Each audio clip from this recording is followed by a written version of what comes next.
Red chilli garlic चटनी बनाने के लिए मैंने लिए हैं यहाँ पे 2 रेड चिली, जिसको गर्म पानी में हमें सोक करना है हाफ एन आवर से 45 मिनट्स तक। और ये लिए हैं हमने गार्लिक, इसको ऐसे छील लिया है ये, और ये 1 लेमन, हम तीनों को एक साथ ग्राइंड कर लेंगे और हमारी रेड चिली गार्लिक चटनी रेडी हो गई। तो इस तरह से हमारी रेड चिली गार्लिक चटनी रेडी हो गई। अब हम बनाने जा रहे हैं दाबेली मसाला, जिसके लिए मैंने लिया है यहाँ पे 3 बॉइल्ड पोटैटो। यहाँ पर लिया है मैंने दाबेली मसाला, सबसे ज़रूरी इंग्रेडिएंट जिसे मैंने घर पे बनाया है, इसकी रेसिपी मैं शेयर करूँगी। ये लिया है मैंने टैमरिंड चटनी, जिसको भी मैंने घर पे ही बनाया है। ये लिया है मैंने सेब, जो इसको गार्निश करने के लिए हमें ज़रूरी है, और हरा धनिया। इसमें हम डालेंगे पोमीग्रेनेट, जिससे इसका स्वाद बहुत ही अच्छा आएगा, और इसके बिना दाबेली हमारी अधूरी रहेगी, तो ये डालना ना भूलें। यहाँ पे डाली है मैंने ये मूंगफली, बाज़ार में भी मिल जाती है, तो हम घर पे भी रोस्ट करके वो डाल सकते हैं। और जैसे हमें पता है कि ये मूंगफली तो प्रोटीन का एक रिच सोर्स है, तो ये दाबेली ना कि सिर्फ टेस्टी होगी बल्कि बहुत ही रिच हेल्दी भी हमारे लिए होगी।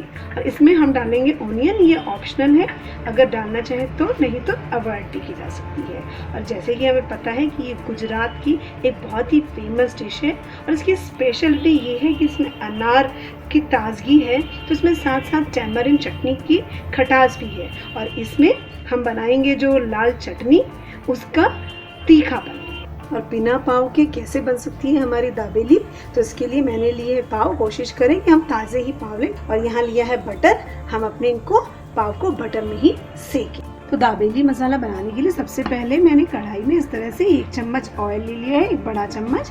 अब मैं इसमें डाल लूँगी अनियन। इस तरह से हम इसे अपना थोड़ा ट्रांसपेरेंट होने तक इसको हल्का सा फ्राई करें, ताकि प्याज का कच्चापन चला। तो इस तरह से हमारी ये ऑनियन भून गई है, और मैंने जैसे पहले बताया था कि ये ऑनियन डालना बिल्कुल ऑप्शनल है। अब हम इसमें डालेंगे दाबेली मसाला, और इसको हल्का सा फ्राई करेंगे इस तरह से, ताकि ये अच्छे से आपस में सब मिल जाए।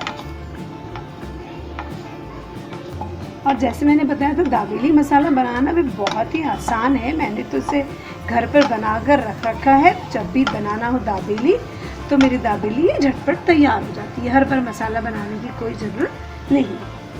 तो अब हम इसमें डाल रहे हैं ये इमली की चटनी, और अब इमली की चटनी को मिक्स करके, अब मैंने इस तरह से आलू मैश करके रख लिए थे, अब हम डालेंगे इसमें आलू। हमें आलू कद्दूकस नहीं करने हैं, मैश करे हुए आलू ही इसमें ज़्यादा अच्छे लगते हैं। कद्दूकस करके उनका थोड़ा ज़्यादा पेस्ट बन जाता है, जिसकी हमें ज़रूरत नहीं है। और अब हम इसमें डाल देंगे थोड़ा सा सॉल्ट, और बस इस तरह से हम इसे हल्का सा भून लेंगे। इसको हम कह सकते हैं 30 सेकंड्स तक हमें इसे भूनना है, और भून के इसे रेडी करना है। तो इस तरह से हमारा ये देखिए मसाला बिल्कुल भून के तैयार हो गया है, क्योंकि इसने कढ़ाई को इस तरह से छोड़ दिया है, ये कढ़ाई में चिपक नहीं रहा है। तो इस तरह से ये हमारा मसाला रेडी है। अब हम इसको करते हैं ठंडा, और ठंडा करने के बाद इसमें हम ऐड करेंगे अपने बचे हुए इंग्रेडिएंट्स। तो हमने तवा कर लिया है गरम, और इस पर हम लगाते हैं ये बटर से एक पाव अच्छे से सीख जाएंगे, उनका टेस्ट भी बहुत अच्छा आएगा। और अब इस तरह से मैंने पाव को हाफ कर दिया है, और हम ऐसे उलट करके इनको सेक, इस तरह से हम लगा लेंगे और बटर। और ये देखिए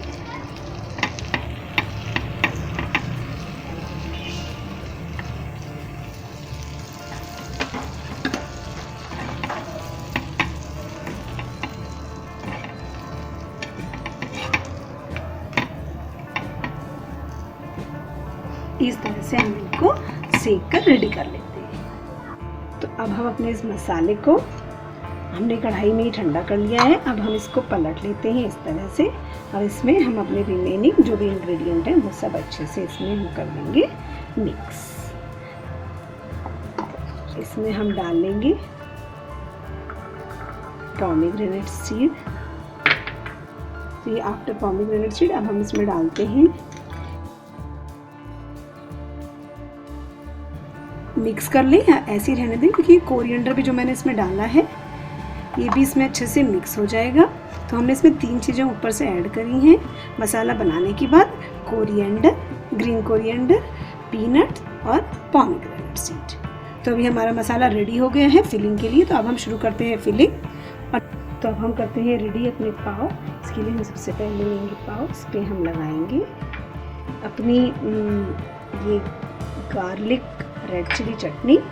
अगर हम लगाना चाहें तो उस पर टैमरिंड चटनी भी लगाई जा सकती है, लेकिन मैं नहीं लगा रही हूँ क्योंकि ये ऑलरेडी मैंने मसाले में डाल दी है। अब हम इसमें फिल करते हैं अपना मसाला।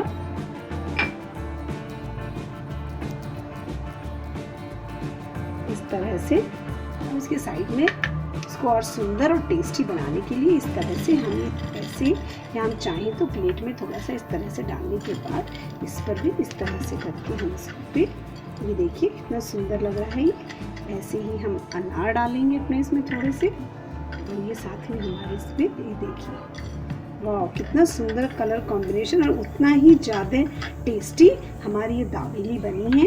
इस पर हम डाल देते हैं थोड़ी सी पीनट भी, कि पीनट का कुरकुरापन इसके साथ बहुत ही अच्छा मैच करता है। ये देखिए इस तरह से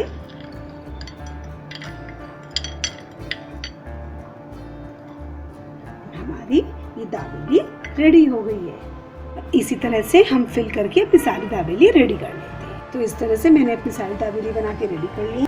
तो इस तरह से हमारी गुजरात की स्पेशलिटी रेडी हो गई।